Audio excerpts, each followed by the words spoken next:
I've been collecting the top misunderstandings of slots enthusiasts commenting on shared wins in my free but private Facebook groups.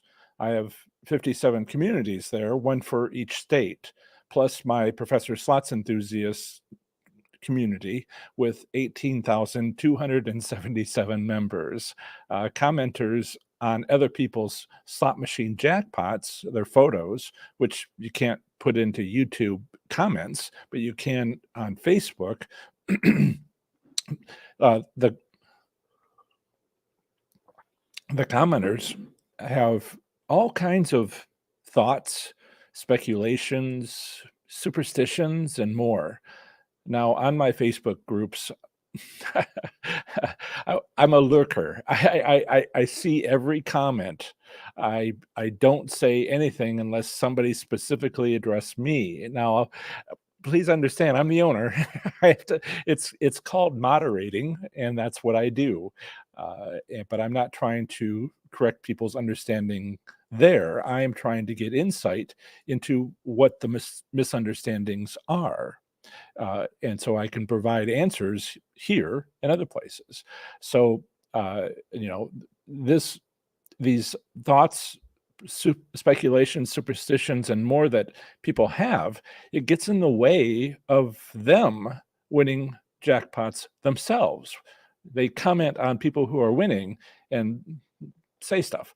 So I'll share their top five misunderstandings next, so you can stop these mistakes from getting in your way as you travel along on your slots journey. And of course, I'll be taking your questions because this is a live stream. I'm only saying that because, of course, the people who are live here now know it's a live stream, but you might be watching this after the fact. So hello to you watching this recording. Thank you for being here, and be sure to subscribe for notifications so you can have your questions answered the next time I do one of these. I'm now doing them on Tuesdays at 7 p.m. Eastern, Thursdays at 3 p.m. Eastern, and of course, for 2.5 years now more, Saturdays at noon Eastern. So, but either way, stick around, and I'm sure it will be of value to you, even if you are watching this after the fact. But those of you who are live here, thank you so much. If you have a question, please use the hashtag question. That's so I can be sure to spot your question to me instead of comments in the live chat to each other. After all, this is also a community video where friends check in with about how slots play is going, what are they going to be doing for the Memorial Day weekend, and all of that. And so that's exciting to see those comments, but I'm trying to find the questions for me. So please use hashtag question. I'll put a banner across the bottom of the screen. Hopefully you'll be able to read that. With your iPhone, perhaps a little easier to read when it's on a monitor. First off, before I get into the top 5 misunderstandings, I want to recognize the people who have given donations. So thank you, Magpie11, for your donation of $20.30. This is called a super chat, and so Magpie11 included a comment, which was, not all dreamers are winners, but all winners are dreamers. Did somebody say that? I had some comment this morning from someone trying to promote their business on my channel, quoting Gandhi, Mahatma Gandhi, and I'm like, no, I don't believe. And so, is that you, or was it a quote? And is it copyrighted? I guess, I don't know. Also, I want to thank Chuck for his super chat. He donated $20.67. Very much appreciated, Chuck. Thank you. And his super chat is morning all. So this is available. If you look at the bottom of the live chat, if you're here live, there is a little $sign, and you can click on that. I've shown it in the past. That's how all this is happening. Now, If you are concerned, you don't have a credit card, PayPal attached to YouTube, I can understand that concern, I guess. So you can donate at professorslots.com/donate, which is, and I'll just take a moment to show you because if I don't give enough information, people don't get it. So let me do this, and I will say professorslots.com/donate. And that'll take you to, come on, this donation site on PayPal where you can donate with a credit card or PayPal. And just to be clear about how to do all that, pardon me while I take a sip of water. And also, one of the things I didn't do was make my mouse big so you can see it on a small device. I should make a checklist or something. All right, there it is. So thank you both for your donation. And hello to the people showing up. I'll just give out a hello to all there. And thank you. So number one, what is said, I'm not giving this advice. I'm saying this is the misunderstanding. With enough bankroll, you'll win eventually on a slot machine. I was shocked. Mark Gorman? I think that was the name of the math building at my first university, the Gorman building. Okay, so the first misunderstanding is with enough bankroll, you'll win eventually on a slot machine. And that's, sorry, that's what? I'm sorry, no. I put out an annual survey and I asked, what is the one thing that stands in the way of you winning more? What one thing do you think stands in the way? And so many people said, if only I brought more money. And I was like, what? So no, you want to win with the money that you have. If you don't win with the money you have, you can't expect to win more. I mean, anything with more money. I hadn't realized, we'll see if I can last the full 2 hours. I hadn't realized that there is this is the reason why it's number one. It's one way to look at this is it's an aspect of a gambling problem, trying to convince you to play more. Chasing wins isn't winning. I have to win eventually is a false understanding of how slot machines work. Having a feeling the slot machine you're playing is going to pay out when it's an emotional reaction and not a plan isn't winning. You can lose all day long on some slot machines and the casino will happily accept your money. Why wouldn't they? There are protections in place from gaming commissions, which state gaming commissions or tribal commissions, which is trying to help you not lose, just be devastated by this. There are some protections in place. There are better protections in place from the casino, and we'll talk about that. And some of these, I'm trying to separate out these top tips, but you can sort of see it from another point of view, from another aspect of this, which we'll get into. So wanting to take more money because that's, what you think will happen is, there's no reason to suspect that. And we'll talk about two different ways in which this is kind of further expanded on by other ways. It sort of seeps into other top misunderstandings. And one of them, the next one, being casinos just want to take your money. This is a belief. But actually, casinos are businesses. And it doesn't matter what the business is. Dissatisfied customers are bad for business. This is part of the reason my 5-spin method works at 1 in 4 casinos and at every Las Vegas casino. Here, the casino says, sit down and, oh my gosh, you won. Now put it all back in, spend it, and put the money in your pocket into the machine, spend that, go get more money and spend that. All because of that first win. And you know what? The customer walks away happy.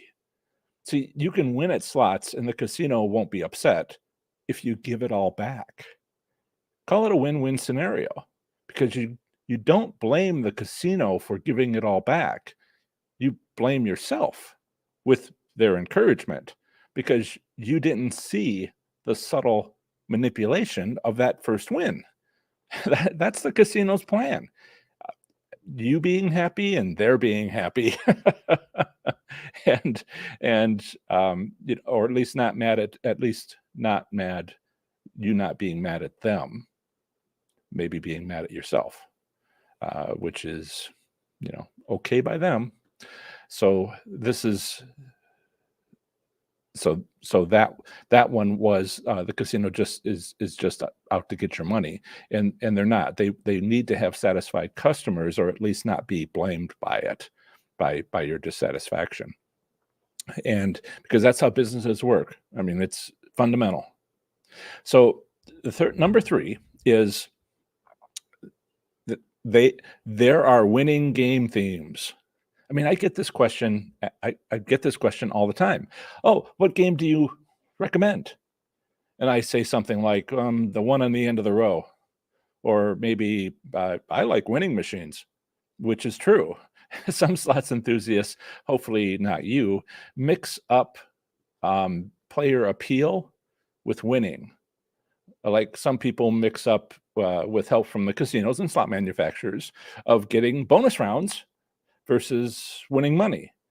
They think it's hand in hand, but it's two separate things. Player appeal is nostalgia from playing these games in the past.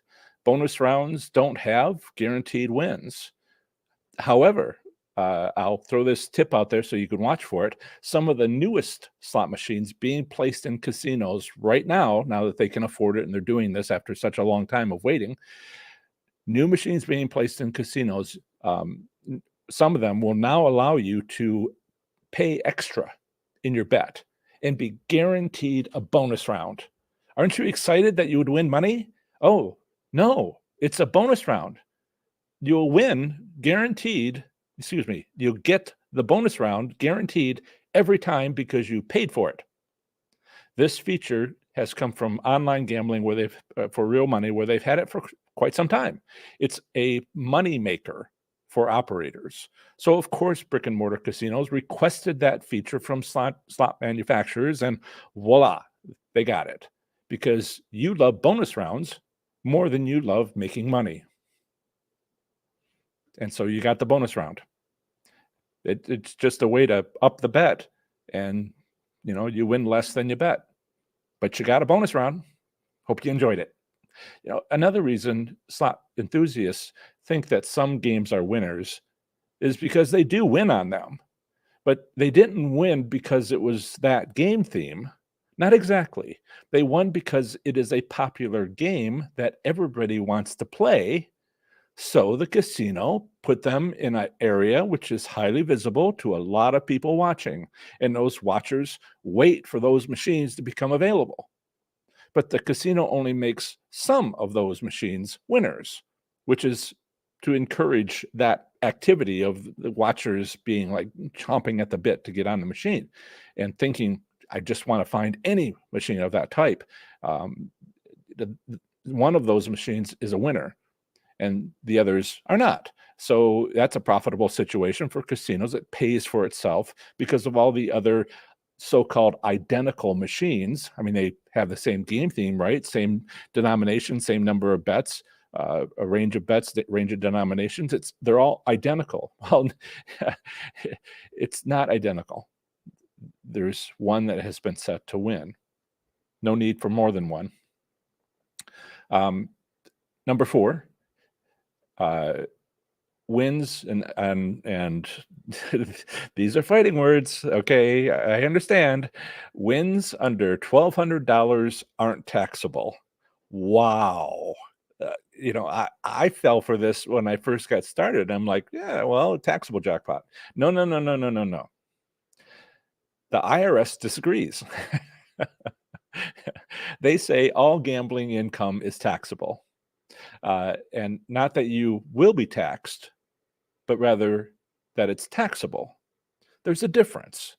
This is where gambling records help. You can make Do you make money gambling? If you don't keep gambling records, I'm sorry, you don't know. But if you don't just record your wins, but also your losses, if your losses exceed your wins, the IRS recognizes that. You only pay income taxes on your profit. And this is where the IRS puts their foot down. The IRS wants to see if your losses exceed your wins, or if not, how much was your profit? And if your wins exceeded your losses, they don't want you to tell them to do the math. They want to do the math themselves. They want it on a form and submit it. So this is the conflict that casino player clubs provide. They give you a win-loss statement, but they don't give you the wins. A lot of them don't give you the wins and the losses. They just give you the difference. And the IRS says, well, if it comes down to an audit, that might be useful. Maybe you have your bank receipts too. It's kind of like secondary, minimal.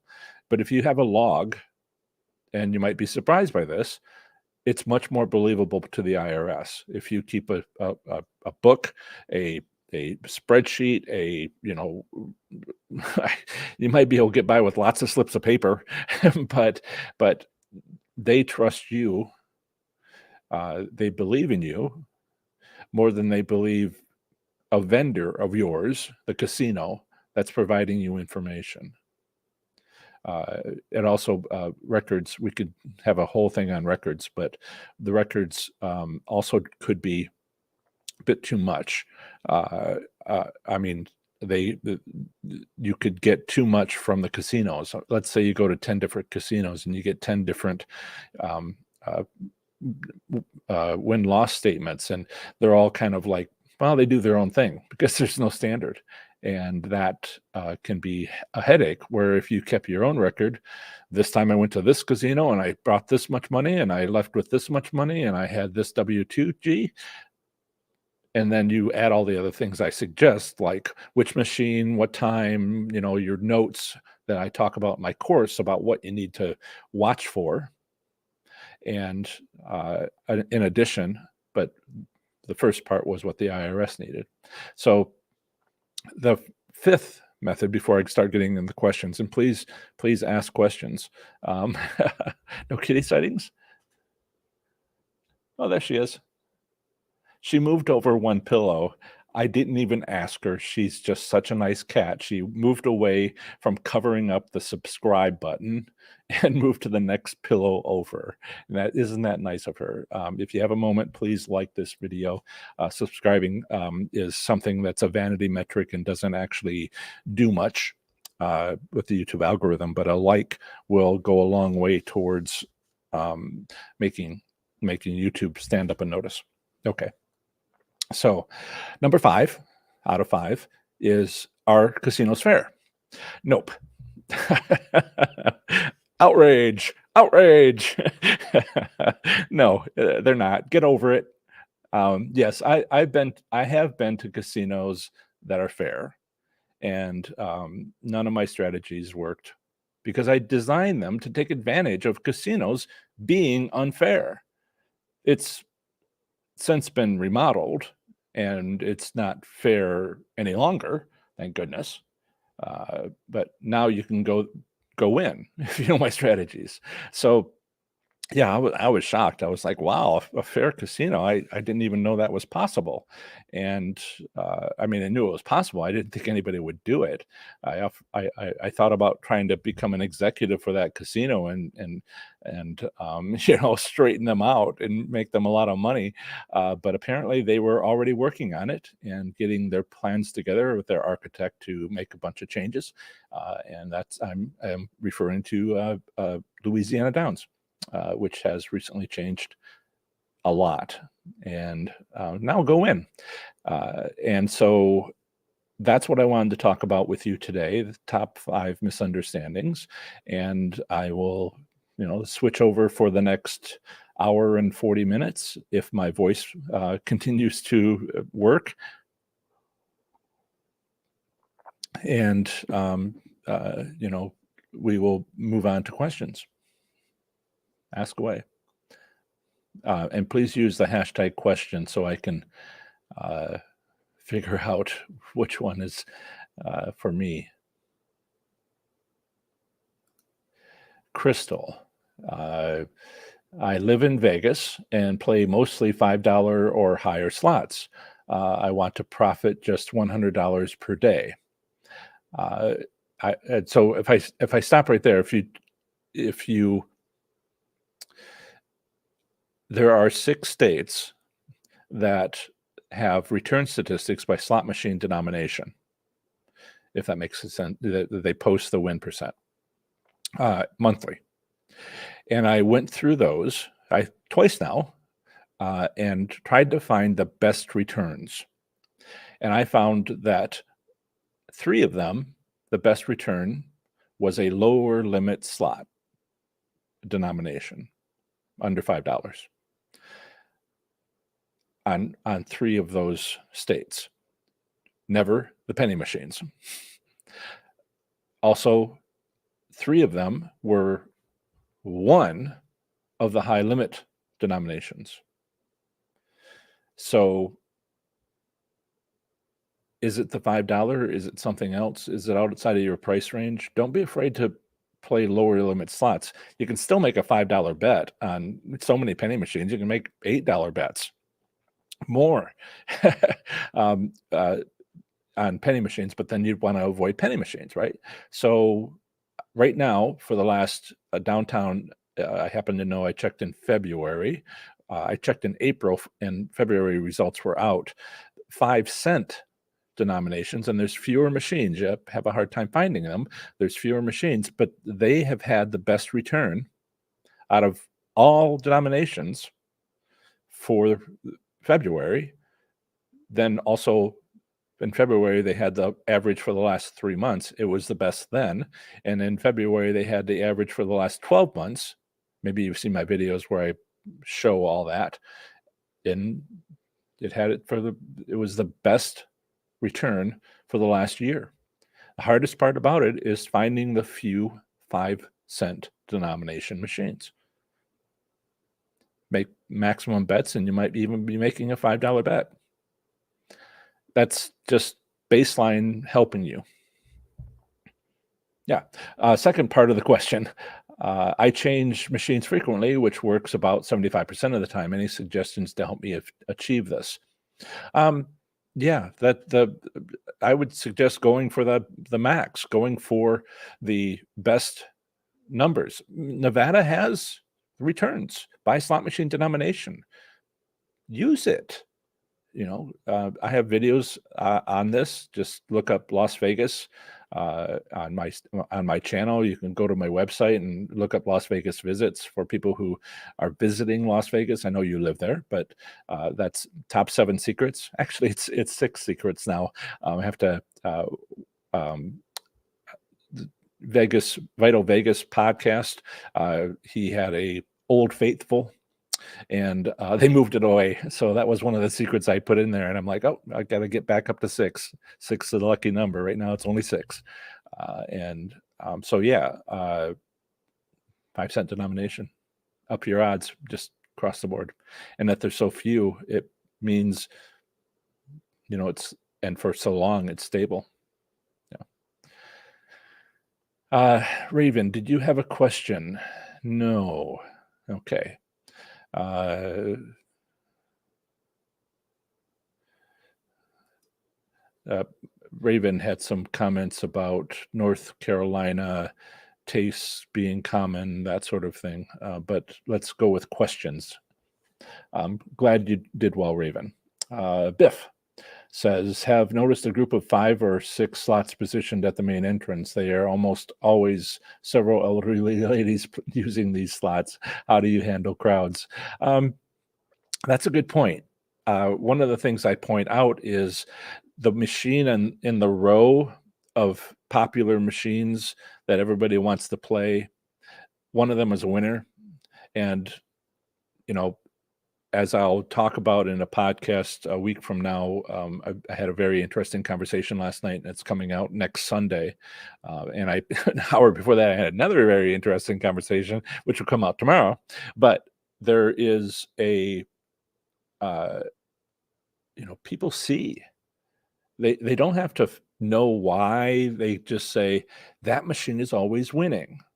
Right? I help you find it. I tell you what to look for if you take the course. It's all, laid out for you. But if people see somebody winning on it, they get on it. And if none of the other machines are being played, it's the one somebody's playing. So it's just a matter, there are nefarious groups out there, forums out there. I don't care for them. Where they teach how to intimidate somebody to get off a slot machine. I don't believe in that at all. That person is not going to be there all day. Work around it. Yeah, that's the problem to solve. You found the machine. Good for you. Now figure out how to get on it. And when you do get on it, you might want to consider having someone, and maybe they're doing this themselves, the people that are on it now. Do you have somebody you can switch off with so you could run it 24 hours a day? So you don't get off of it. I've been on machines like that, and I'm just like, I'm hungry, I'm thirsty, I gotta go to the restroom. How do I stay? Because somebody's gonna take this. Oh, what do I do? What do I do?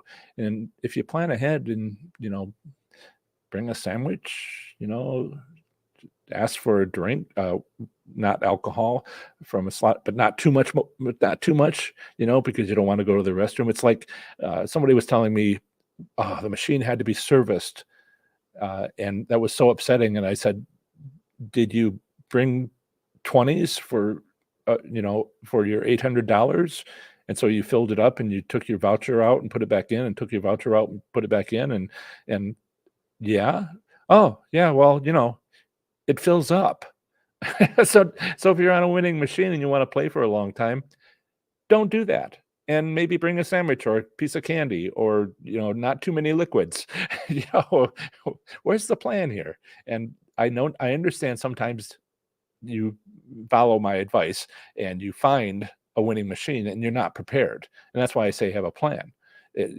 I'm not prepared to stay. I got to get to the airport, because it's Monday morning, and I didn't realize that weekends were going to be terrible, but Monday mornings before my flight would be good. Got to go, but I'm winning. Got to go, but I'm winning. Yeah, yeah. That's why I have consultations as well, because sometimes there's specific problems. I have had somebody set up a consultation when they were in Las Vegas.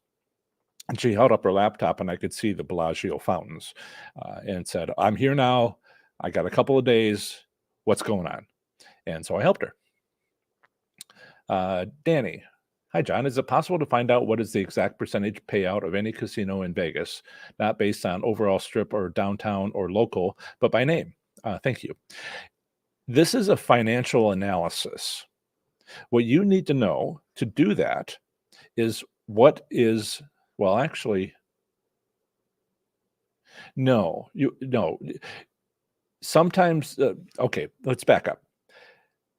There is returns for the entire strip, all casinos on the strip. but they also have for bands of revenue. You can figure out which band of revenue your casino that you're interested in, so you can have better statistics than all the strip casinos. And there's a number that's on the return statistics. It's all part of what I've shown before. And that will, sorry, just checking things. That will help you determine which category it's in. But no, nobody provides the return by casino. There could be a few casinos that are, one or two casinos that might be in a category. And once you find out from their financial reports to the Security Exchange Commission for their monthly revenue, then you can sort that out. But no, they don't do it. Yeah.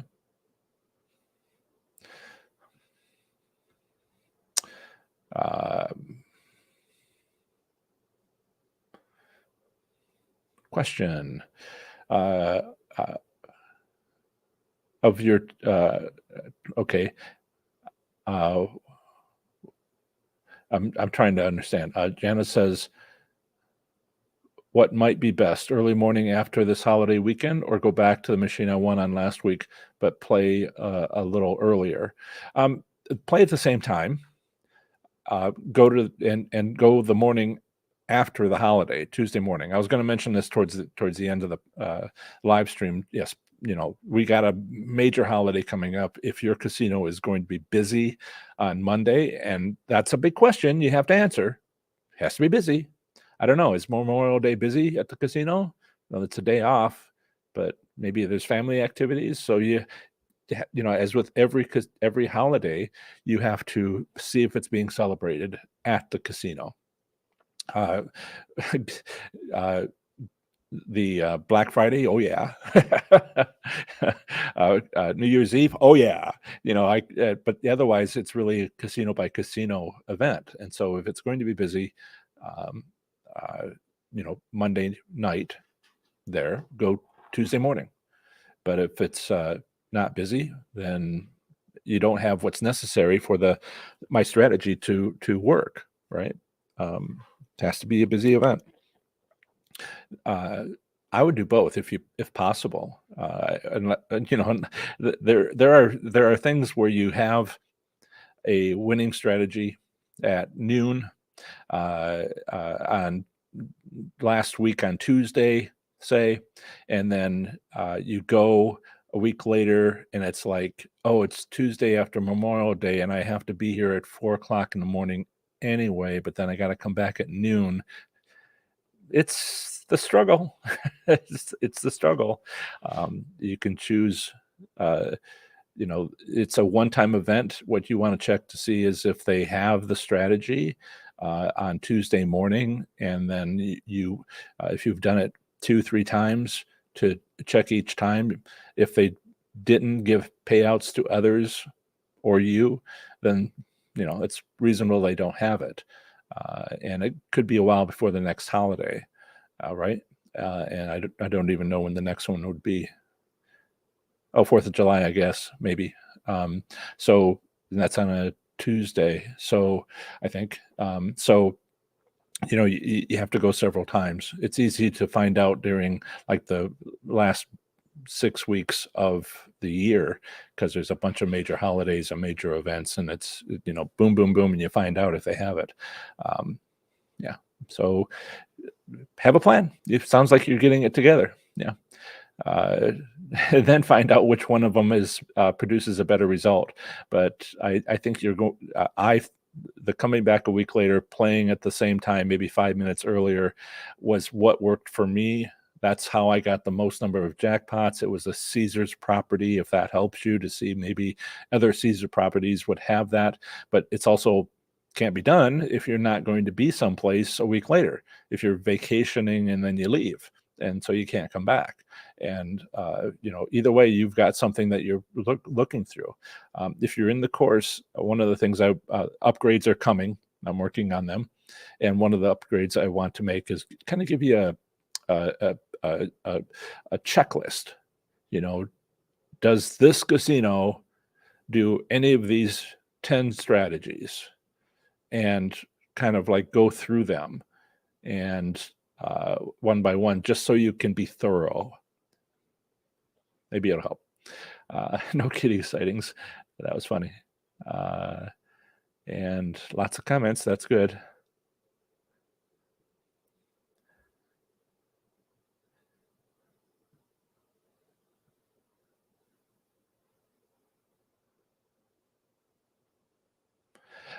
Joseph, I would rather not have your documents from your CPA.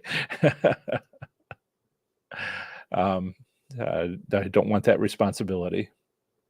Dave says, what sorts of trends have you noticed with big wins, hand pays, and such going from season to season or even month to month? Notice at my locals that things are drying up a bit. Yeah. There was, I like what you said about monthly, because the next thing I have monthly, but the next thing I want to do is have weekly. So I'm always pushing for this. This is the part of the gambling records, we're just talking about a CPA, but there's also the other side of things where it's like, when I went on this visit, I saw this, this, and this, and this. And when you look at it for the year, you start seeing the trends. One of the trends is January, February, all casinos. Partly it has to do with nobody's going to come in anyway because they spent so much on Christmas. And so it's well-known business fact that less customers spend less money at businesses in January, February. But then there's the spring break and people going on vacation because their kids are out of school in April. Then there's May, June, and those are low. And so, when will it pick up? There's details about July, August, September, not really October. October, there's 3 months in the year where I'm like, want to watch a little closely. I know what it is for me, but I've been trying to, like I said, watch all the details on my Facebook group to see what's going on in this month and this month and this month. And I don't have a lot I only have local situation for July, August, September. But then I clicked in on this last year in Thanksgiving. So November, particularly starting in the middle of the month and through the end of the year, is just all, just guns a-blazing. It's a up time. So, it's basically up and down, up and down, up and down. And summer is traditionally low. But I really like to have this on a national trend each week. One thing you can do, and this is basically what I'm doing, join Professor Slots Enthusiasts, and you can go to, let me put that up, and go to my Facebook groups, join your state, but also join Professor Slots Enthusiast here. And I won't click on it because it's private, and if you're a member in your family, would have to be a member in order to see your posts, that sort of thing. People like privacy, and if you go there, just see how many posts there are at any given time. It's 18,277 people, and they're posting all the time if they're winning, and they're not posting all the time if they're not winning. And so you can, like I'm doing, you can see how things are going nationally. This is, you're coming upon a plan. And this is, you want to have a plan. Good for you.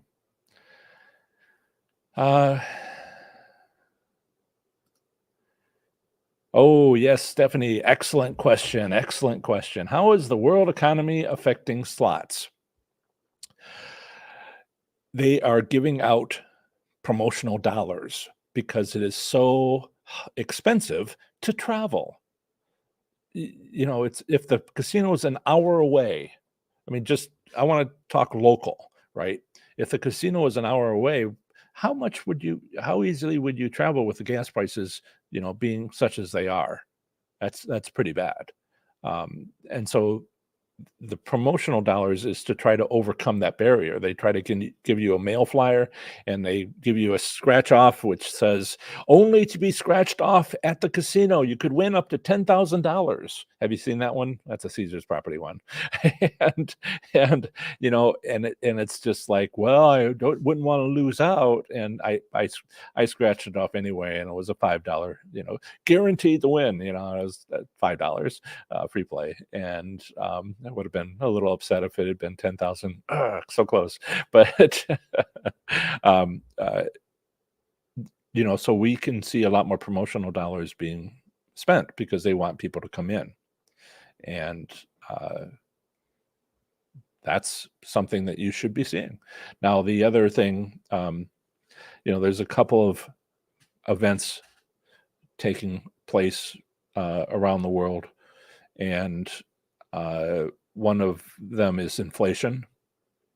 And what most businesses do when, like, for instance, this is a tremendous effect on YouTube, is with many uh, uh, businesses and dealing with inflation, gas prices, products costing more to, order for their business, all of that. The first thing that is cut as far as expenses is advertising. But casinos are upping advertising on YouTube. The people who advertise are advertising less because of that. And so those of us who are YouTubers are seeing the dip, and you can certainly see the dip with my accountant and I were talking about it. The company Google, who owns YouTube, is just getting hit so hard on their monthly reports by all this, but that doesn't really affect casinos.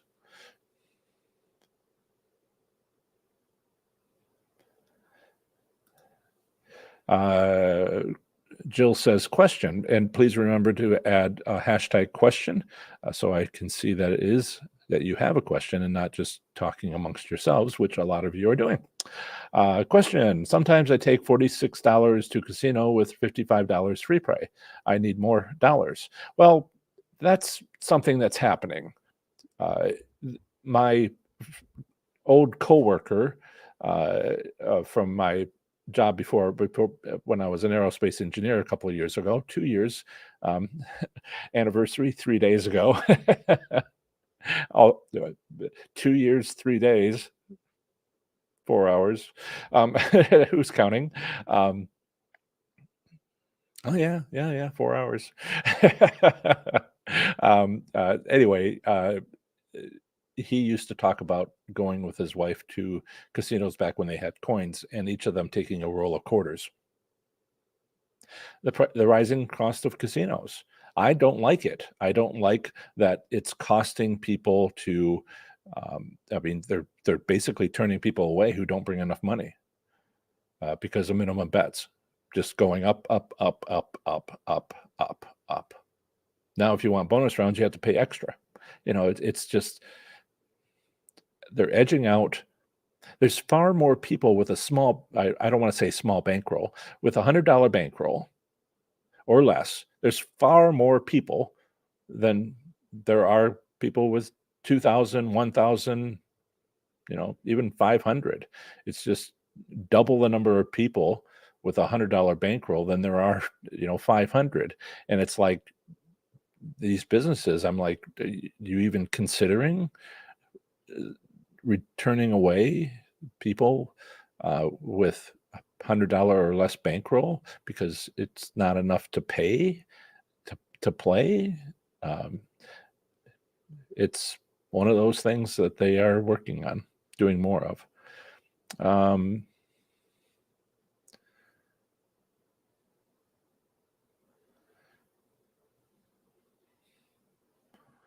Yeah, I see a comment that I'll respond to, which it wasn't a question. Dave says the 5-cent machines are a lot rarer nowadays, but they are out there. One of the things that we're seeing as far as the balance between different machine uh, denominations is it used to be most penny machines by far. And what's happened is multi-denomination machines. They say how many they have of them, on every monthly report we get, and they say, and you look at it in like Nevada and the Strip or something, and it says it's more than penny machines.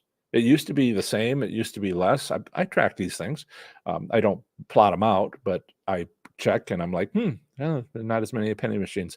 Then, oh yeah, about the same as penny machines. Oh, now they exceeded by a significant amount, and so penny machines are going away, but they're getting multi-denomination machines, of which one bet might be a penny.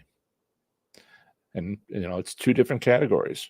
That's two different types.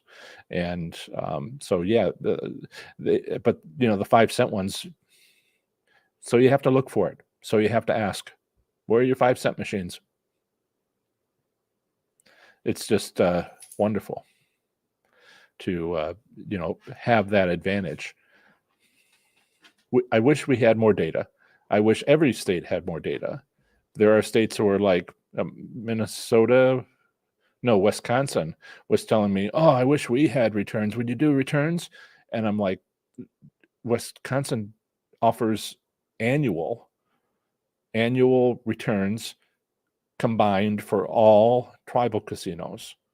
That's pretty useless. And they're like a year behind, so it's just like I can't make them do that. You can talk to your congressman, work on becoming the gaming commissioner. You know, what's the plan here? What's the plan here? Fun says, what do you recommend if you are playing one machine a while, cycling the bankroll, and another person walks up next to a nearby slot and gets a big win in 5 spins, then moves on? Um, there's more to that. Are both machines highly visible, or was just theirs? Uh, Also, when you do the 5-spin method, there's 2 possibilities. If you do this 5-spin method and you win big, there's 2 possibilities. I would pause my 5-spin test of 20 machines and, you know, s set it aside and see if that machine wasn't just giving out a taste, but evaluate it to see if it was a winner. It worth checking. A lot of people will say, "Well, it just paid out, so it's not gonna pay out for a while." It didn't make my top 5, but maybe it's number 6. It's like, "What are you talking about?" It's not a database driven, it's not a data-based, decision that's being made there. It's just a rumor, a myth. I thought about calling these, misunderstandings myths, and the reason why we have myths is because it's all anybody uses. I have a pretty intense podcast episode coming up on a week from Sunday. I have one tomorrow, but I also have one a week from tomorrow.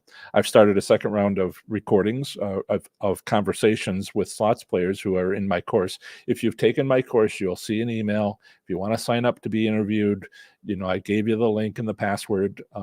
Please consider it because people want to hear from you. We're not looking just for people who are like win and win and win. What's the struggle? What's the questions? What have you figured out? And what details? I'll ask you what state you're in, and then go. And how did I make a difference? So if you have taken the class and you didn't sign up in the last hour or two, then you have an email from me from about a week ago, a little bit less, to sign up for an interview. And please do. We want to hear from you. Yeah. Remember to add hashtag, um, hashtag, uh, sorry, put that away.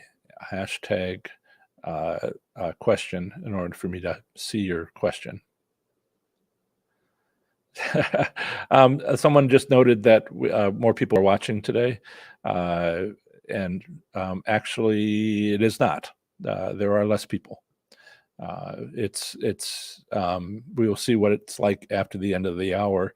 I have some scroll, some of the stuff showing. Wow, what happened there? Um, uh, went from 107 to 56. I must have said a word. It's interesting to look this over, but I'll do that afterwards. Um, so hashtag question. Did I miss Michelle? I want to make sure I didn't skip anything. Yeah. Yeah. Okay. Michelle, are there any specific tips for tribal casinos? For example, in Oklahoma where I live, if look around, see if you have class 3 machines and see if you have class 2 machines. I can't find that information on their website, what proportion. Uh, Oklahoma is the only state where they kind of go half and half, but that's only for the state. It's 45% class 2 machines, 55% class 3 machines. The last time they provided data about 3 years ago, but it's not that at each casino, it's the state average. So some casinos have no class 2, some casinos only have class 2. What are you working with? And because your plan is going to depend on whether it's class 2 or class 3. Class 3, all my strategies work. Class 2, I'm working on it. I would love to travel, but travel is hard right now, and go to Wisconsin, who has some tribal casinos with class 2 games. Ho Chunk, Madison, that's closest to me. Well, there's a Indiana tribal casino 1 up near the Michigan border that's only 300 miles, only a 6-hour drive. No, it's a 4-hour drive, because I don't have an expressway directly there. Then there's Alabama, and then there's Oklahoma. So I would love to go to each of those and put the plan together, but travel right now is bad. You're lucky, you have them like right there. So do I have any specific tips for tribal casinos? Yeah, know what you're playing.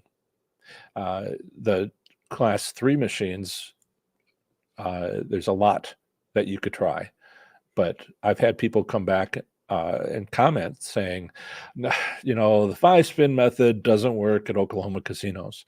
I'm like, did you play class 3 machines, or is your casino like 75% class 2? Oh, yeah. No, it was the bingo machines I was trying it on. Well, there you go. These strategies have been designed to work with class 3. I have more strategies that have to do with online gaming. I have planning to put together what works for Oklahoma. I already have made one that works on scratch tickets that are used virtually in the state of Washington for their class 3 machines. I am filling things out. I've talked enough about HHR, historic horse racing machines, and which are becoming so prevalent, but quietly. They're just going everywhere. And so, yeah, uh, there are more things that I have to offer for class 3, and knowing the difference is like key. That's the tip. Right.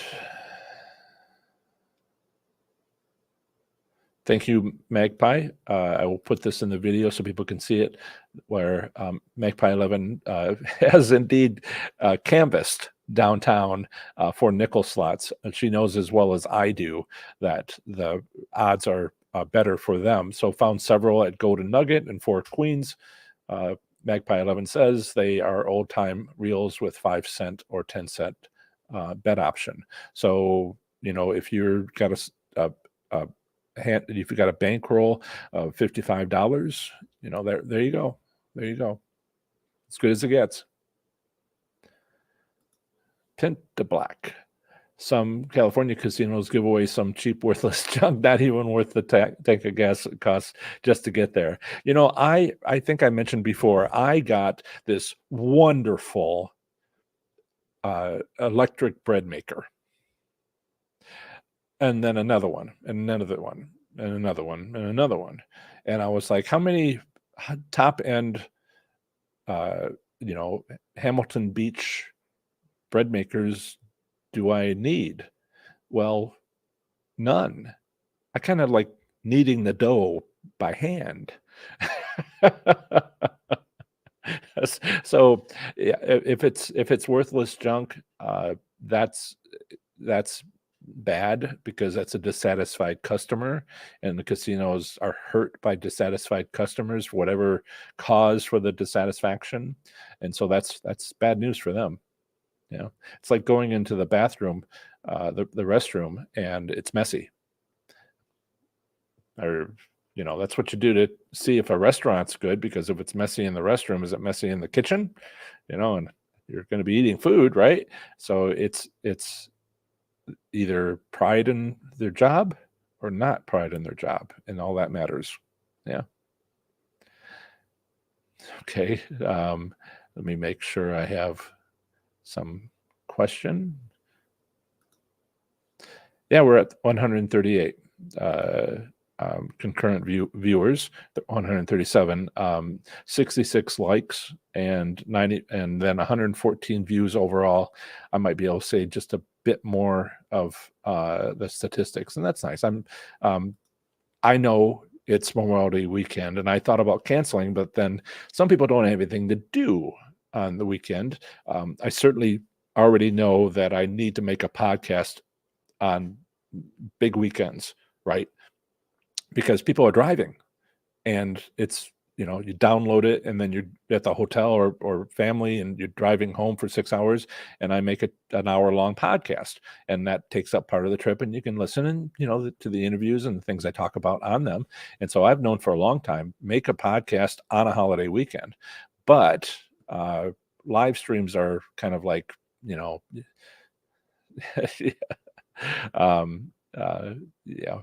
so please, as Magpie 11 says, please smash the like button. Much appreciated. Makes much more of a difference than you might think. Right there's a button. Right there's a button. Like.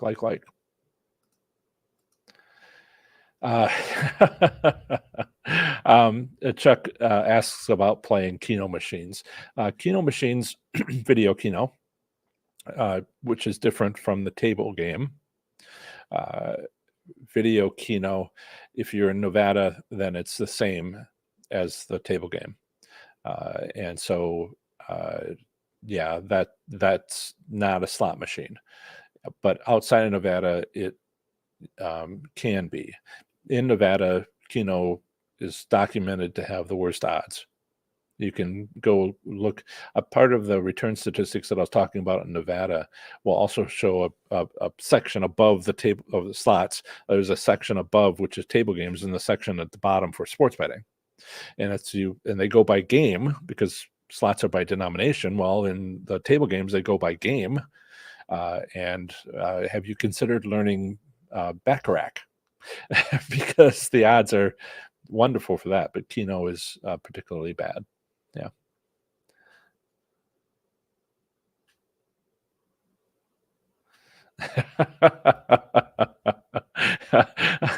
Julie says, let me tell you about the high limit room bathrooms in Tampa Hard Rock.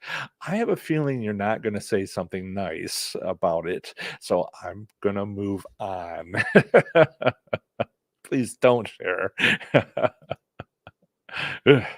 Okay. John says, if a person plays in several casinos owned by the same company, do you think the strategies they use are the same?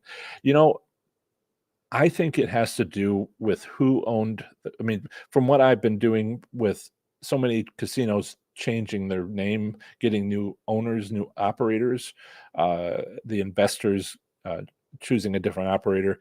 I have found that whoever started the casino in the first place, who turned a cornfield into this resort, right?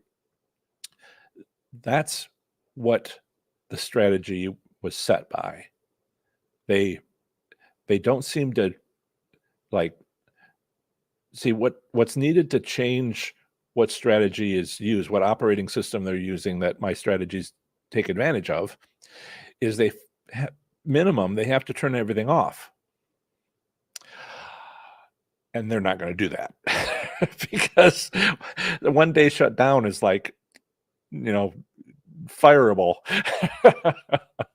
So what do? They use what they have and keep going. So if MGM just purchased Cosmopolitan, would they have the MGM strategy? They're what I found with Caesars, which was Horseshoe Cincinnati, changing the Jack, changing now to Hard Rock. I went to Hard Rock and recently, and it had location. Was it coincidence, or was it that Horseshoe had location, and I won, 90 hand pays in 9 months? I think it has to do with who started, who built, who constructed the casino. Yeah.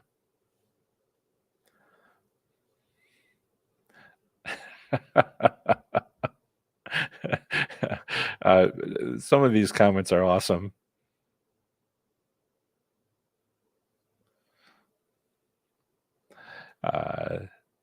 Yes, there is a lot going on with YouTube where they're trying to offer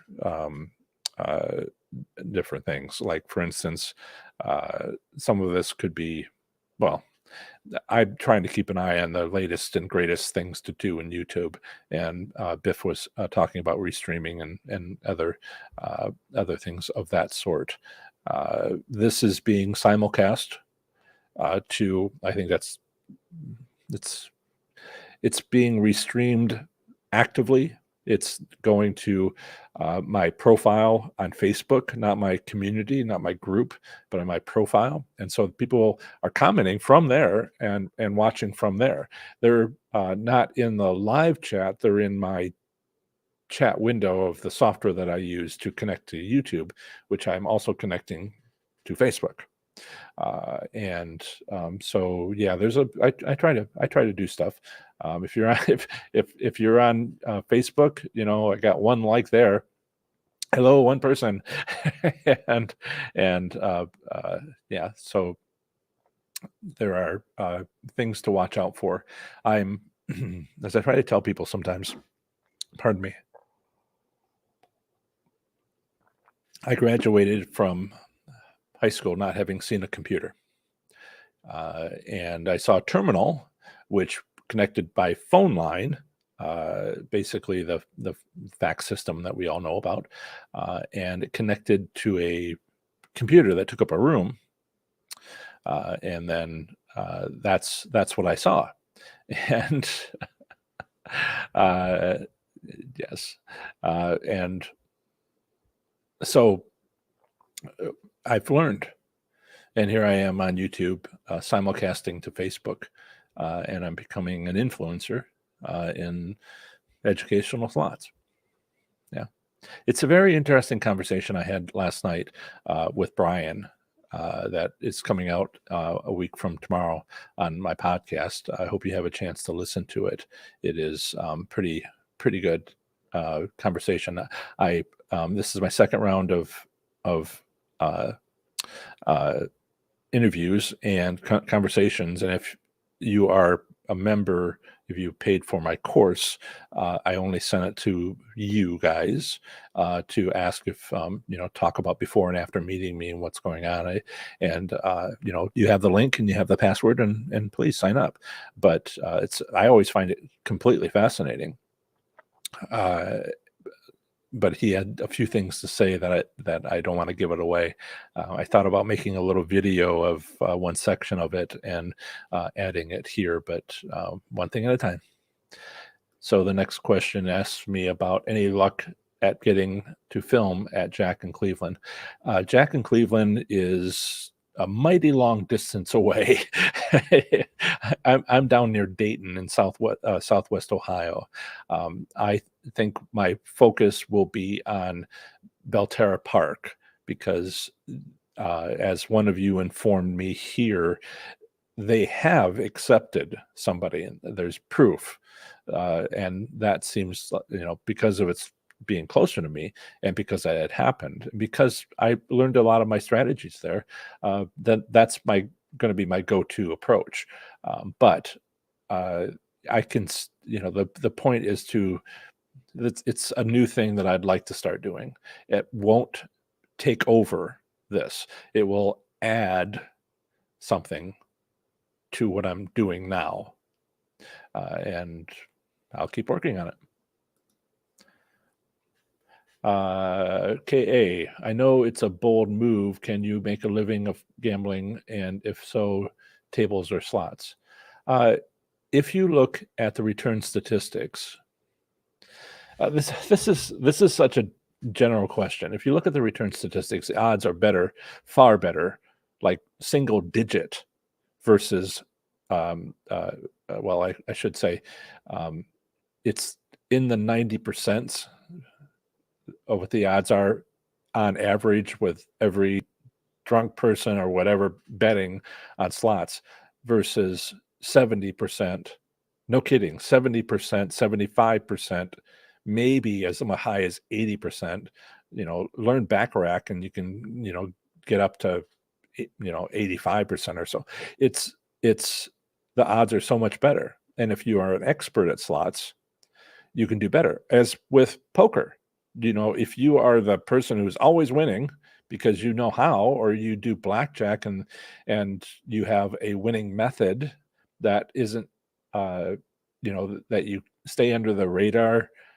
Right now they have so much surveillance and so many infinite decks that you sort of have to win and not be escorted out. You sort of have to win a small amount. And so that can be limiting to winning what you need to make a living. You have to understand the space, and honestly, a lot of people don't want to do that. And I would say get a job at a convenience store. You get health insurance. It's pays the way. It can be a bold move, but will it be successful? One of the things, just think about it, right? The practical side. What would you have done when all the casinos closed 2 years ago? You have no casino to go to. Call that a layoff, maybe. How stable is the U.S. gaming industry? How stable are things in your state? This is what you think about when you start thinking career. You look around and you say, well, if that one casino closed, then I'd have to move. And maybe the best return is to constantly move every 6 months to the newly opened casino, because you know how to win in a newly opened casino. But then that's, traveling like a nomad and doing that sort of thing. And do you know how to do that? So yeah, I take your question very seriously. And what do you need to do to make a living? Not that I've even asked you how much is making a living for you. For me, my cost of living is kind of up there. I have a mortgage. I have 8 college degrees. Don't be, let me just reduce your happiness at 8 college degrees and say, I have student loans to go with them. So for quite a long time yet to come. All right. If you want to talk about it, we can talk about it and the details of what you're trying to do. Steve says, I saw a video on Twitter that, okay, that showed a 40-mile traffic jam on I-15 heading towards Vegas on Thursday. I am flying there on Monday. Would strategy 5 be in effect on Tuesday from 4 to 6 a.m.? If the casino has it, yeah. That's one of the things that some of us have talked about. Some of us live next to a casino like Hard Rock Tampa, Yamava in California, WinStar in Oklahoma, where it doesn't matter if it's a holiday or a special event. Every night is crowded. So every morning works. Easy decision. Yeah. Good luck finding a machine, even at 4 o'clock in the morning. And the odds of that you winning with so many other people playing, when you go to a casino where there's not as many people at 4 o'clock in the morning, it's more likely to be you. Yeah.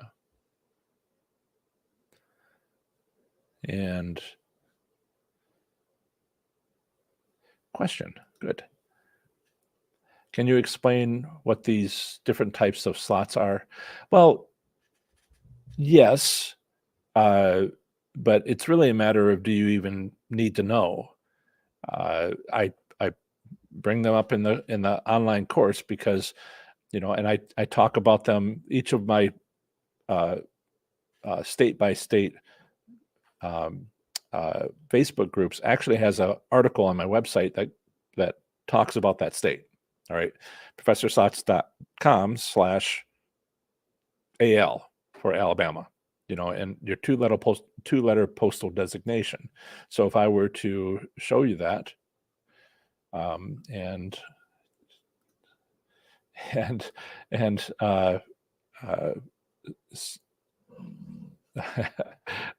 my dog is going to bark. The Amazon man just dropped off 2 books on what customers crave and what customers hate. The audiobook was so good that I got this.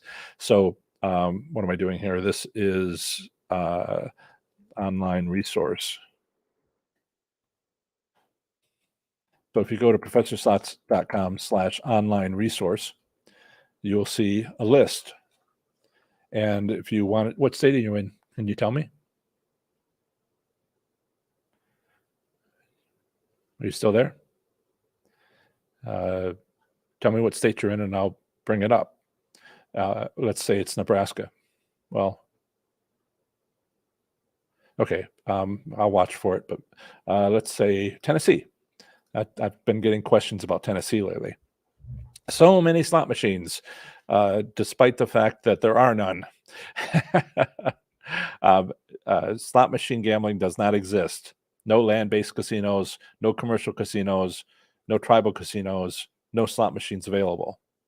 But all the Texacos have 5 machines, and they're played 24 hours a day, constantly. So, what does that mean? There's check the Tennessee Constitution, and it says no games of chance. But apparently somebody found it out with maybe sweepstakes games or skill-based games that didn't have to do with tribal casinos. So, this is where you go to find out what's up with your state, including whether there's any payout return statistics or theoretical payout limits or return statistics. So, whatever state you're in, go there.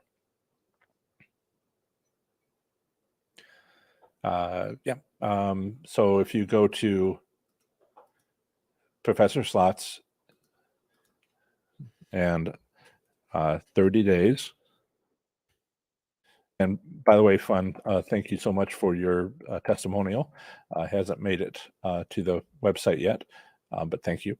And so if you go here, it's a long description, testimonials, detailed, what's what, where you'll find it, what things are covered, what sections names are, and all of the different features, this full description, and then some of the bonuses that you get for free, and what their value is normally, and all of that. So green buttons are where you go. It's currently $97. Eventually, I'll make that up probably when I go with an upgrade. I want to start, do that at least once a year, sometimes twice a year. And there's a few things that needs to be put in. So, like, for instance, the pointing out that now I have a Washington method, state of Washington method, and Oklahoma work on that. So there's adding more bonuses all the time. Right. And yeah. And so if I were to click on that, you would go to a much shorter description where you actually buy the course. And that's where you would find that. Just because you asked, I'm not doing as many advertisements now to interrupt the show, but when we get more questions, I'll come back to that. So you'll learn these things. There's a course curriculum. I'm going to close that, but these are the sections. And then if you open them up, you can see what all is involved in each of these sections. So that's what that looks like. And then, of course, there's the free stuff down here that you get with the course. Right. So the different kinds of slots, there's really only class 2 and class 3. The tribal casinos can automatically have class 2 bingo style machines. They can also, it's a skill-based game, and most choose bingo, but it can also be pull tabs. Alaska likes to do pull tabs as a skill-based game, and that's a kind of tribal casino. Then we also have class 3, which is normally called Vegas, but actually class 3, class 1 is tribal ceremonies. Class 2 is competition-based games, including electronic games. Class 3 is everything else. And that's the federal law. It says everything else. That's what it is. So right now it's Vegas style slots. But then we also have these HHR games that are becoming very popular, historic horse racing, where you can use races from the last 100 years because it's all been documented in Europe, wherever, as long as they had the same pari-mutuel rules, win, play, show, that sort of thing. And that's used as a database again and again. If you make a bet on a HHR machine, it's the result of all the different symbols on maybe a video device. All those are a horse in a horse race, and that one bet could be the results of 30 races. And if you go to the game rules, you can look into it. Then we have these sort of gray area stuff. Like Florida is full of these. Well, it's not illegal if they don't arrest me. Sort of arcades, and it's just like, wow. And I got a call from a gentleman the other day who said, "Well, I was able to do it for 3 years, but then they shut me down." And it's kind of, I'm good until they close me.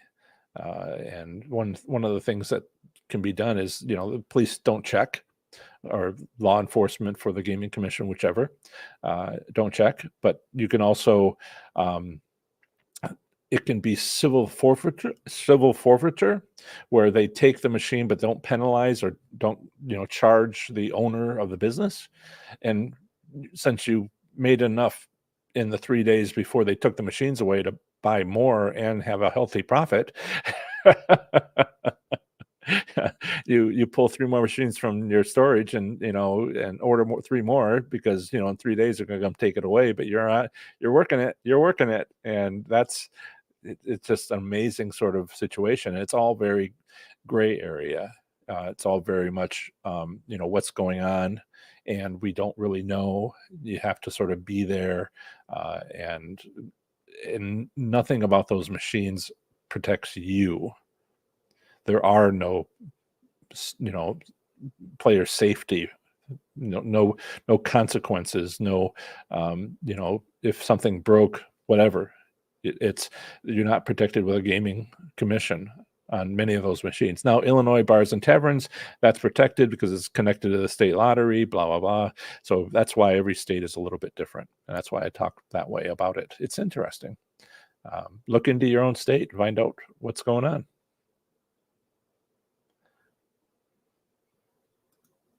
Pint to black. I hope I didn't miss any questions. Sometimes I lose track where I am. Yeah, that's the next one with the hashtag.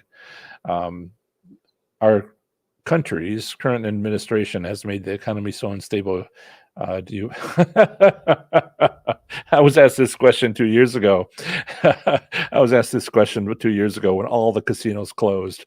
And what will happen? And I said, gambling is a fundamental need. If you're, it's like alcohol, right? If you have to make a decision between alcohol and food, plenty of people will make the decision to have alcohol. Uh, it is a fundamental need. We find a way. We had American Prohibition once in this country. It's also known as the golden age of slots.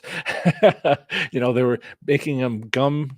You win because it was a gum machine, a slot machine that you would win gum and not money. And then American Prohibition came in I think it ended in 1932, but it was something like in the 20s. And my goodness, they just said, okay, we're, making money, and go to the bartender and, get your winnings and, forget this gum situation. And it just blew up. Not only blew up, but went global.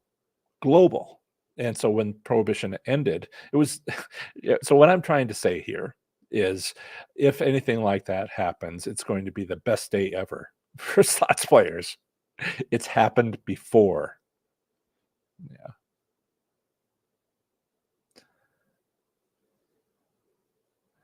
And I'm looking for a question. Sugar Moon Garden. Question. So PS wants your opinion on if they are PS. Is that me, Professor Slots? Want your opinion on if they were going to agree to us to Texans having casinos. It's almost a border war. I made a video about this and it didn't get a lot of views, but I see this in all these different states. Writing these articles, I would know what was going on in the next state over, and not just in the state. Once I went through all of these like 4 times. And so it's amazing what the money from Oklahoma casinos, tribal casinos, is being spent to lobby the legislatures in Texas. And what direction is that going? They don't want, it would take business away from Oklahoma's casinos. I mean, duh, it's simple. But on the other hand, Texas legislators are like, if we could make the coast, which is oil production, into a tourist, we're talking billions and billions of making it a tourism destination. And the Oklahoma legislators, or the Oklahoma casinos, talking to those Texas legislatures are like, no, don't think that. Don't, oh no. And the Texas legislators are like, I don't think you're my best friend on this anymore. And so, what's it going to take? It's going to need to have a positive result for Texans, and the positive results, because politics are politics, for Texas legislators. And then it will happen. It couldn't happen fast enough. And right now, it is, what I understood was there were several proposals that didn't make it to a vote, and where the bill was prevented from getting out to the voters. Because it usually means it's going to be get to the voters, and it's just like, yes. And so they don't want it to get that far. Yeah, something to keep an eye on. Yeah. Arizona, I recently heard, renegotiated their tribal compacts to better compete with Nevada. And that's wonderful. But on the other hand, why didn't they do that earlier, and what was preventing them, and all these other questions that I have about it. Riverboat casinos that are on the same river, but on different sides of the river, and the different sides of the river are different states, and it's just make the gaming regulation so it's a struggle to get anything. It's pretty awesome. Some of those things. Next question. Oh, everybody can be hurt in it. Everybody can be hurt in the slowdown. I know I'm being hurt as a slots channel. Question: playing machines in Oklahoma. I see VGT on some machines. Can you tell me the difference in Type 2 machine and the Type 3 machine? Are they better off to play the three-wheel type machines? Okay, so I have more options available for Type 3 games. VGT is a manufacturer of Type 2 games. Three-wheel type machines can be anything. So don't go by that. A lot of people think that one of the we'll call it top seven, or the number seven. People think that the old machines that have been there for a while have physical reels, and that they're old, and they are not. They may have been there for a little while, but the insides have all been basically scraped out, not the reels. And the electronics that control what's going to happen in those machines is the same as electronics in most recent video games. Now, the latest video games have the additional electronics of being able to run that big screen, and the physical reel machines have the mechanics of motors to turn the reels, but the part that determines what the odds are identical. Casinos don't have two systems. They have one system, and they scrape out. I mean, I'm trying to be like physical about this. They scrape out everything and replace it, everything that's not helpful to run the machine, and they make them all identical to everything. Yeah.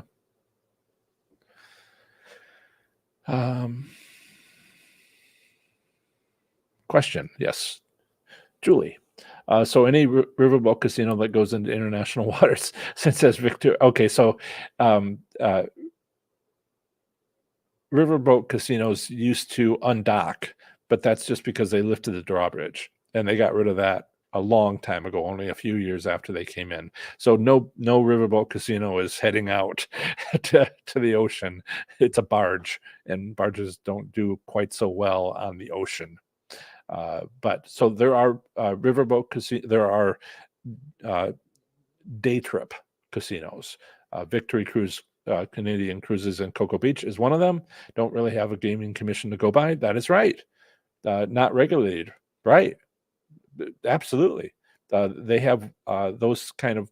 There's another one that I forget where it came from, but it's currently in Texas, where if you go to international waters 3 miles out, you can it's outside of the gaming jurisdiction. It's in international waters, and they can do whatever. But like I said, they're all businesses, and so if they choose to do badly, then they have a terrible Yelp rating. And that's to be avoided if they want to have a good business. But yeah, what I don't like is there's no protections. If they can make you feel bad about what you did to lose, because it's all your fault, that you continued to play and you lost it all, that will just, not our fault. And they'll lean heavily on that. And that bothers me when that happens. So no regulations of any sort. And there is one thing that happens is you still have to pay taxes. And I haven't won a hand pay. Sometimes you just have to do it, right? I haven't won a hand pay on a cruise. I haven't been on. I thought about going on some day trips, but I don't know quite what happens when you're on a cruise, day or 7 day or 3 day. when you get a hand pay. Because my understanding is you do get a W-2G, and it's associated with the state, which I believe is the port where that cruise ship left from, the state. So I think you're cruising Alaska, or you're cruising from Seattle up the coast past Vancouver, and you're in international waters. I believe it's associated with the state that it's docked from, because the IRS isn't going to let there be a loophole where you don't have to pay taxes. And it might also just fall under international income. Yeah. Hey, Bodie Ball. It's a comment, not a question. I completed your course 4 days ago and hit my first ever hand pay, $100 in and $4,079 out. Doing my homework really makes a difference. Yeah, some of the videos on the topics, I talk about all this freely, but the course has no commercials, for one thing, and also homework. You may not be a big fan of homework, but listen to Bodie Ball 72. It really makes a difference. Go to the casino, look at this. I won't tell you what all the homework is, but you have tasks in the course, and they're meant to help you. And there's an example. Victory Casino by me does leave and go. Yes. It's just not a riverboat casino, because those are barges, and they used to, they're on the water they're on is like 2 inches of water and then mud, and that's how it is for them. So it's just I don't mean to be particular about the term. But yes, these are day cruises. Yeah.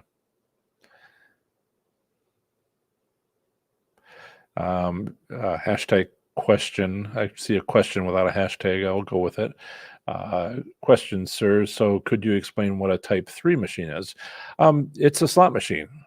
Actually, it's the only machine that is called a slot machine. HHR machines are called HHR machines. Bingo machines are called bingo machines. And then class 3 is called a slot machine. Now, yeah, we all use slot machine for anything we can make a bet on. and I understand that, but it's kind of a technical thing. So class 3 is everything that isn't class 2 and class 1. Class 1 being tribal ceremonies, class 2 being competition style machines, which is often bingo, but it can also be pull tabs. In fact, Indiana considers poker to be a skill-based game, and so they're able to have it at their tribal casinos because they can't have class 3 machines. But so they kind of worked it out with the legislature, saying, but it is, we play poker. And Nebraska's like that too, where they were just like, you cannot gamble in Nebraska. Oh, you can play poker because that's not gambling. What? State laws can be very different, and it's perfectly fine.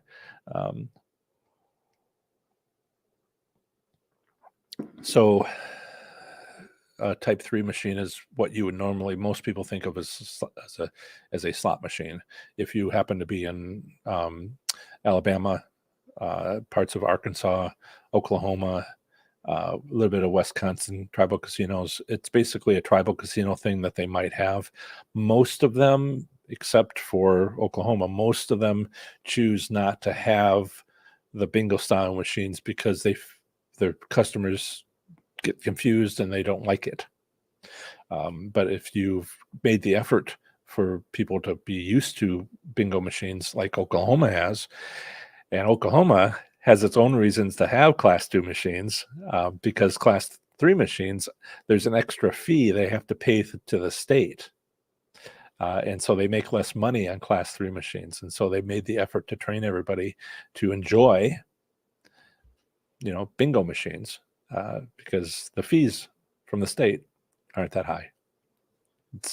It's like I said, it's amazing. Leanne, our West Virginia slots, Vegas style or lottery based? Let's go take a look. Let's see where we at. Tennessee, right. So if I back up on this, go to online. Let me pull. I remember a lot of these, but I want to make sure I get it right and check my sources. Don't want to get West Virginia mixed up with Virginia and West Virginia. There we are.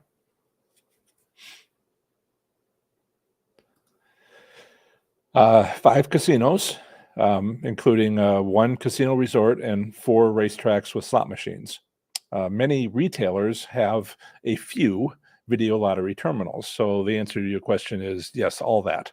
But the casinos have slot machines, not related, not connected to the lottery, the state lottery, and the retailers, bars and taverns, that sort of thing, are related to the and bars and taverns. They can have up to 5 video lottery terminals. Also, fraternal organizations can have up to 10, and the entire state is restricted to 9,000 of them. And I have a section, always have a section towards the bottom about theoretical payouts. And so there are 2 racetracks and casino resorts are between 80% and 99.9% on the theoretical payout, and commercial casinos, commercial retailers are between 80%, which is the same, but the upper is 92%, unless they get approval from the lottery to make it 95%. So that's, play at a casino. It's just better. But then the casinos keep it pretty low. So it's not like they won't let you win. They're just making it kind of far away from making a profit. Yeah. 1,303 retailers have these video lottery terminals. Anyway, that's what I wrote. Might be more though, depending. Sometimes retailers actually reduce during difficult times. What are your favorite casinos in Vegas? Are there any class? Oh, they're all class 3s. Yeah, there is a tribal casino in actually 2 in Laughlin. One is a travel center, so-called gasino, and then Moapa is, I think that is, and then there's another one, but that's all in Laughlin. And the rules in Nevada, I don't think they allow tribal casinos to have bingo, but I'm not sure quite.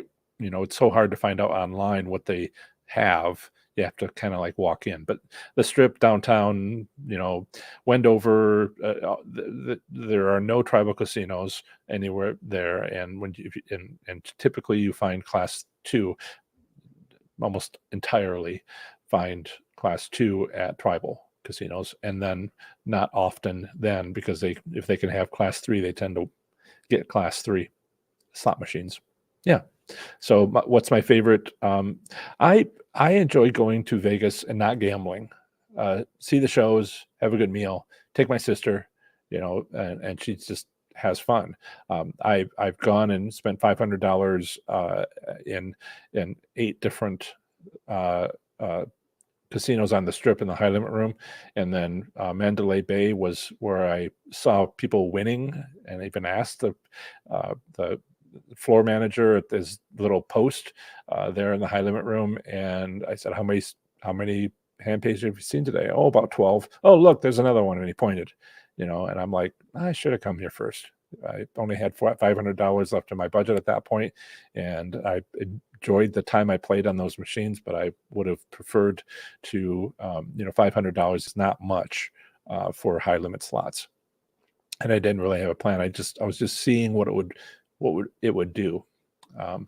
One of these places, I did meet a gentleman who had met Frank Sinatra, and it was very old slot attendant, and I'm just like, keep the machines dusted. I don't see anybody here, But it was all interesting conversations nevertheless. Mandalay Bay, yeah, that's probably my favorite. But then you might be asking, which ones have you won the most on? And you know, I there's a lot that goes into that question. Um, ask Magpie 11. Check her comments. She's put a lot of work into what's going on there. Linda, discuss video poker machines. In which games are most lucrative? Thanks. I don't talk about video poker. I'm a slots man. Yeah. There is a book by an author named Bob Dancer. You know, find out. If you are in Nevada, then that's the rules. It's completely different from slot machines. If you're not in Nevada, then remember that you still have to do what you need to do to win at video poker by having optimal play, if you know what that is. And each game has its own optimal play. And but you also have outside of Nevada, you have to remember that it's also a slot machine. So play the machine at the end of the row. Yeah. My apologies. I don't do Kino either. I know of it, but one of the things, and I don't do online slots either, but it is partly because my state doesn't offer it, doesn't allow me. But maybe sometime when it kind of calms down a little bit, I'll go up to that. But you don't succeed at YouTube unless you're focused. Niched. If we are going into a bad economic period with lots of people losing their job, do you think it is, in order to compete and stay open, will casinos increase their payout substantially? I don't think they care. They don't care if it's a poor economic turnout. They already have a plan. They have a robust plan.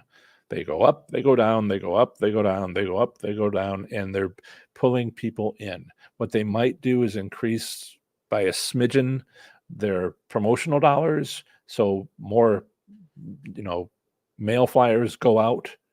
It's a recipe for making money, and it's like drinking. During bad economic times and good economic times, during bad economic times, to quote some report that I was seeing back when there was before, you drink because you're making money, and you drink because you're losing money, and you drink, it's just, do you think casinos, to compete and stay open, will casinos increase their payout substantially? They have a plan to do it in a few months, and they had that plan in other years where it wasn't this sort of situation. And they know how long they can wait before they need to make a change. What was really interesting, we learned a lot 2 years ago when everything closed abruptly. They had to close things down like that. The day they learned it, that's how it was in Ohio. Order just came down, we're closed. What? That's basically what happened. And now they're like, yeah, we hadn't really planned for that because that's a little unusual. And so, they know what they're going to do under these circumstances. They didn't know what they're going to do after everything shut down, but now they even got that covered. So they will probably just stick with a schedule. Yeah, that's what happens with businesses. You do what works, and you hold on tight.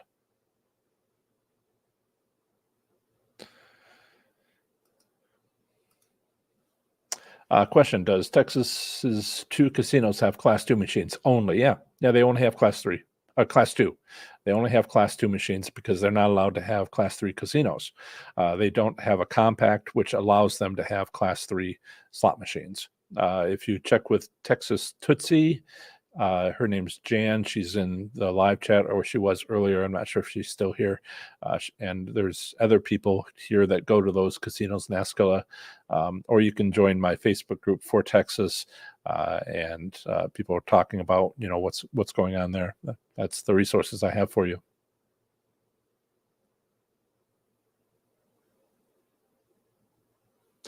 So Tim has a question about how do I spot a class 2 machine and how do I spot a class 3 machine. Usually the class 2 bingo machines have it can have the company logo VGT. However, that's going away. VGT was purchased by a company that makes both class 2 and class 3 machines, Aristocrat. And so eventually, the label will change as those machines are placed out. So you'll start losing that sign. But really, there's either in the top right corner or the top right corner or the bottom lower corner is going to be this little bingo card. And little yellow lights, and that's how you can tell it's a bingo card, bingo machine, class 2. Yeah. Yeah, I took my sister, and Julie, my sister just like, she got margaritas, and she had her cup, big old cup that she could get free refills from, and she brought it from her last trip. Yes. Let's see. And do we have any more questions? I don't think I missed any. Yeah.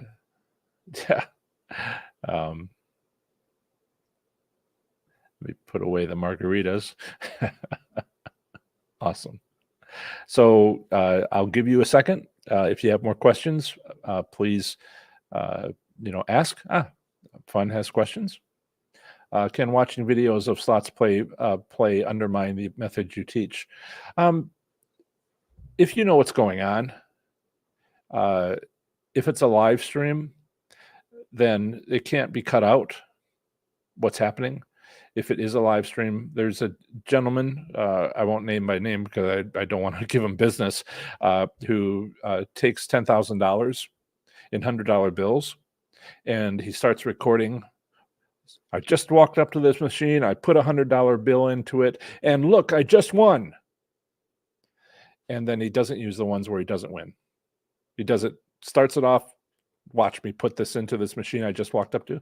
And 2 of the times out of those 100 times of putting a $100 bill in, he won something, and did not win at 99 times. And so he uses those 2 videos to, and that sort of thing is, pretty objectionable. But, if you are watching that and think it's real, or you're watching any video that's not a live stream and think it's real, you can learn something about how the game is played. I don't think it really matters. There's some advantage play stuff that's kind of out there that if you're interested in it. But I have had my audience of people taking my course come back to me and say, I just yell at them. I sit and I watch, and I'm like, no, don't do that.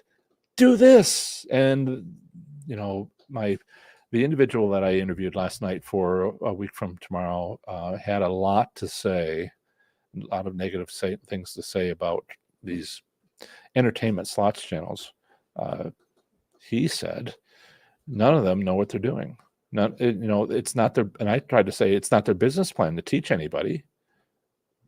Right? It's not easy to build a plan to teach people. It takes 6 months for a university professor to put together a course, to present that. And that's why it took that long for me to put it together. So one for you. And hey, don't do that. I think Amazon truck's here. And he's got a big boy voice now. But I'm petting him. And so, I find that one of the things that is helpful is if you still want to be involved with slots, but it's a bad time to play at your casino, you can watch these entertainment channels just to sort of get your fix. Yeah. I would be more concerned if they said, do this to win, and because they don't know, but they don't say.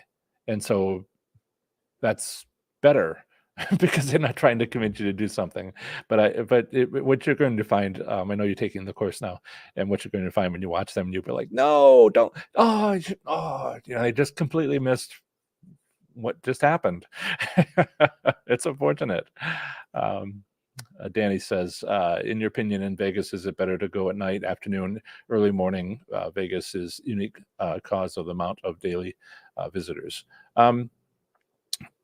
Yes, yes. The night is different from the afternoon, is different from the early morning. They are different.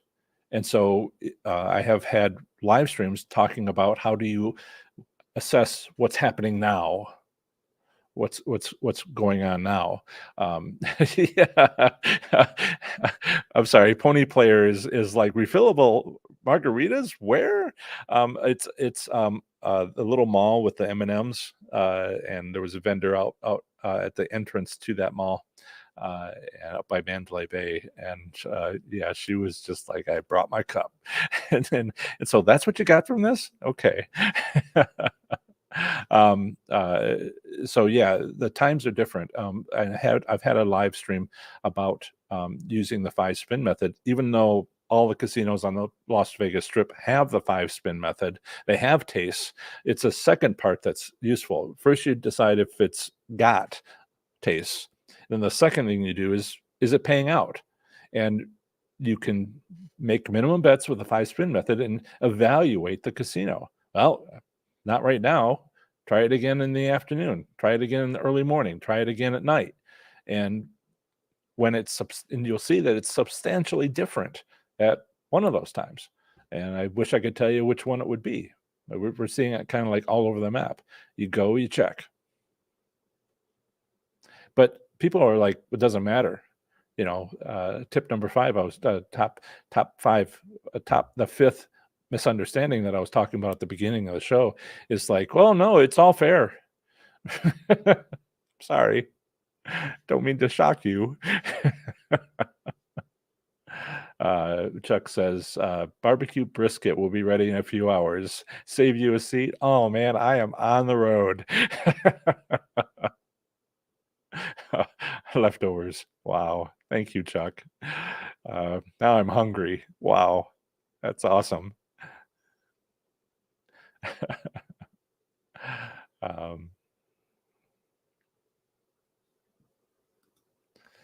yeah, Magpie makes a good point about the live streams. The live streams can be educational.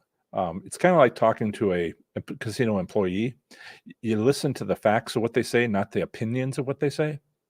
So they say, that machine had a win on that day of the week at this time.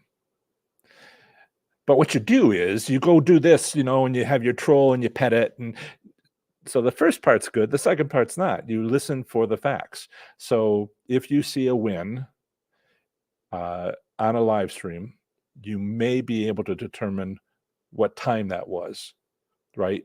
Where that casino was, which machine it was.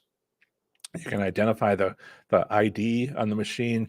They might say what casino it's in, and the live stream is live. So you have the time. And so go there a week later.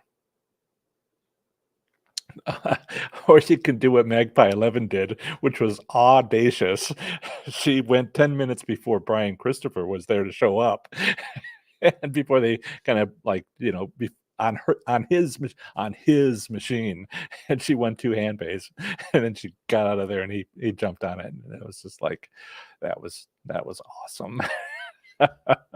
So you can come back a week later, but then you can preempt too. So yeah, this is all people applying these methods and taking them further in states that I have only ever visited. Yeah. Is there a certain number of spins you use to move on from different types of machines? I have found 5 spins to not by certain types of machines.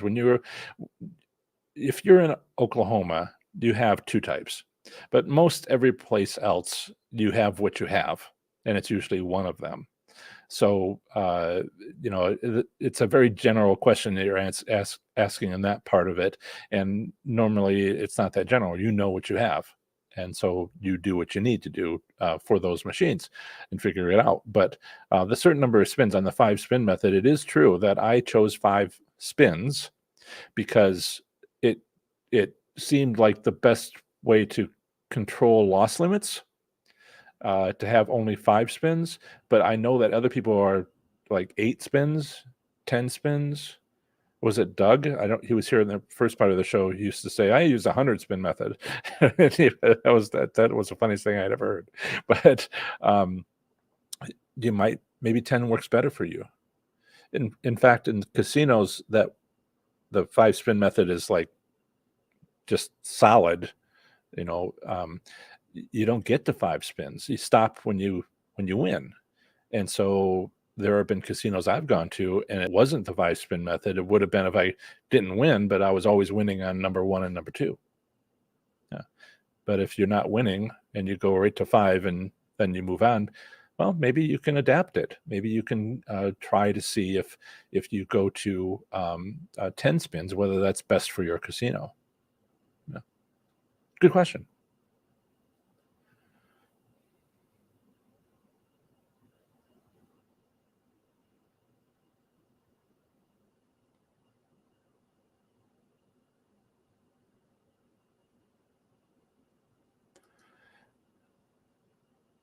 Uh, Stephanie, I don't understand your question. If you're talking about the Wizard of Oz or Wizard of Odds, please understand that the Wizard of Odds has retired. He sold his business to 5 guys, and they're doing some interesting stuff. I would recommend reading their terms and conditions before signing up to their email list because it's a little appalling. So I think you're saying turning the machines up and down is true. The time of day matters. What time of day matters for turning the odds up or turning it down is something you have to figure out. But there's so many people who are like, well, it's just constant all day long. It's like, flipping a coin. It's random. And I'm like, no. I'm just not getting it yet. The bingo square machines are type 2. Yeah. Type 3. Well, if depending on where you are, you might not have any to see. Type 3 don't have the bingo screens. Yeah.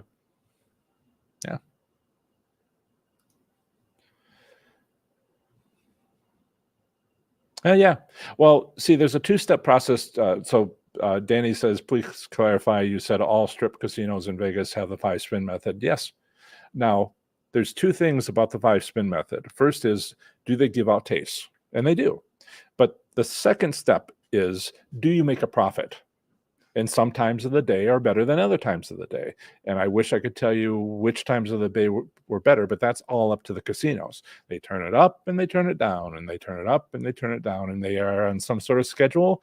And maybe you want to check on the hour because they seem to be human beings that like to make the change on the top of the hour or on the half hour exactly.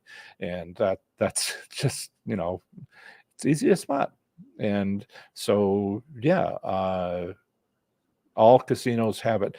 But you want to find the best ones that make a return. There's Paris has been a little better for the returns being higher. But yeah, they have control over, they can't turn it off. It's, requires, turning all the slot machines off and replacing the central server, the software, the algorithm, and nobody wants to do that. But it's easy enough to set the schedule so that, 5 days in advance, they know what they're going to be doing. Yeah. It's only 1 in 4 casinos elsewhere. It's very competitive in Las Vegas. they either decided that, this is how they want to win, like turning the odds down when Californian comes to visit. I mean, there's it's so obvious that they would be able to figure that out independently from one another. But on the other hand, they also kind of like chat with one another a little bit, the executives, and so and they can send somebody to go. Somebody from McDonald's went to Wendy's and watched the drive-through, or got a burger, and they're like, they had some good stuff that we wanted to, maybe incorporate. Is it espionage, or is it just knowing your competitor? Yeah.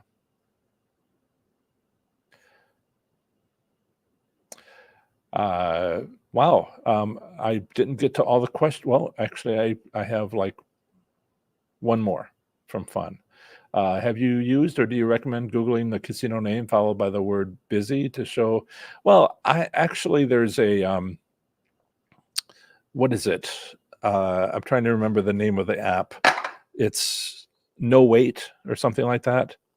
And see if what the wait time is at the restaurant. And that's, I think it's called No Wait. I'll see if I can find it quickly. And may have not have it on my machine. I cleaned a bunch of them off lately, and I think it was called No Wait. And so, yeah, if you go to one more page here, and my memory is that it was called No Wait, and then check the restaurant and see what the wait time is. That's that. Yeah, way to be a modern, app going person. Excellent. So I don't see any more questions. And I will, so that's it. What a great live stream. I'll see you in my next live stream on Tuesday at 7 p.m. Eastern. Since Monday is Memorial Day, I highly recommend this video on how to win early Tuesday morning if lots of slots players visited your casino the night before. So please check out this video.